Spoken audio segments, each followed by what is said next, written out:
5 October 2023 সালে বিএনপির media সেলের এক আলোচনা সভায় রূপপুর পারমাণবিক বিদ্যুৎ প্রকল্পকে অপ্রয়োজনীয় এবং দুর্নীতির উপহার বলে সমালোচনা করা হয়েছিল। বিএনপি নেতারা দাবি করেছিলেন যে বর্তমান বিশ্বে পারমাণবিক বিদ্যুতের প্রয়োজন ফুরিয়ে গেছে এবং প্রকল্পটির ব্যয় অত্যাধিক, কিন্তু মাত্র 2.5 বছরের ব্যবধানে চিত্র সম্পূর্ণ পাল্টে গেছে।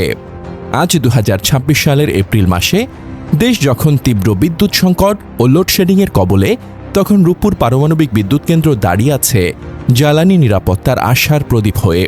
যে প্রকল্প একসময় প্রশ্নবিদ্ধ হয়েছিল, সেই প্রকল্পই আজ দেশের দীর্ঘমেয়াদী বিদ্যুৎ চাহিদা মেটানোর অন্যতম বড় ভরসা হয়ে উঠেছে।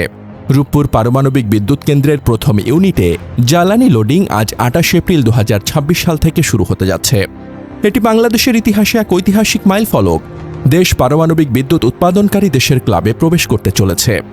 রূপপুর প্রকল্প শেখ হাসিনা সরকারের একটি দূরদর্শী সিদ্ধান্ত। 2013 সালে রাশিয়ার সঙ্গে চুক্তি, 2017 সালে নির্মাণ শুরু। এই প্রকল্প শুরু করার সময় অনেকেই সন্দেহ প্রকাশ করেছিলেন, কিন্তু আজ যখন গ্যাসের মজুত কমছে, আমদানি নির্ভরতা বাড়ছে এবং জলবায়ু পরিবর্তনের চাপে কয়লা গ্যাস ভিত্তিক বিদ্যুৎ নিয়ে প্রশ্ন উঠছে, তখন পারমাণবিক বিদ্যুৎ দেশের ভবিষ্যৎ জ্বালানি মিশ্রণে গুরুত্বপূর্ণ ভূমিকা পালন করবে।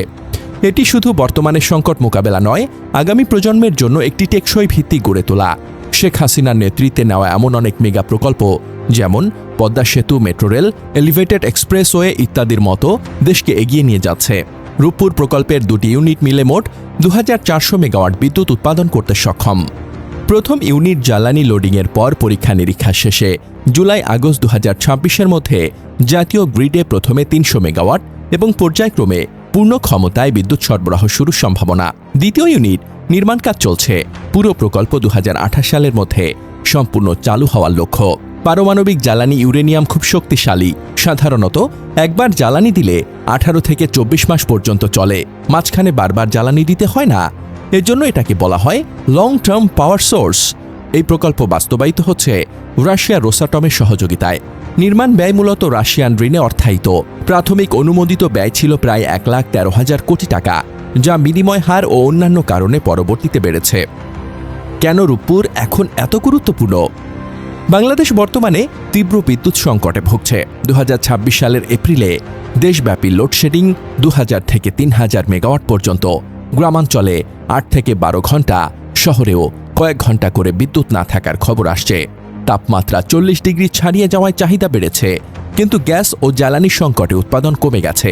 বিশেষজ্ঞরা বলছেন, পুরো প্রকল্প চালু হলে দেশের মোট বিদ্যুৎ চাহিদার প্রায় 10%-এর মতো এখান থেকে আসতে পারে, যা জ্বালানি নিরাপত্তায় বড় অবদান রাখবে। সর্বশেষে বলা যায়, সময়ের পরীক্ষায় প্রমাণিত হয়েছে, রাজনৈতিক বিরোধীরা যতই থাকুক, জাতীয় স্বার্থে দূরদর্শী সিদ্ধান্তগুলোই শেষ পর্যন্ত দেশের উন্নয়নে সহায়ক হয়।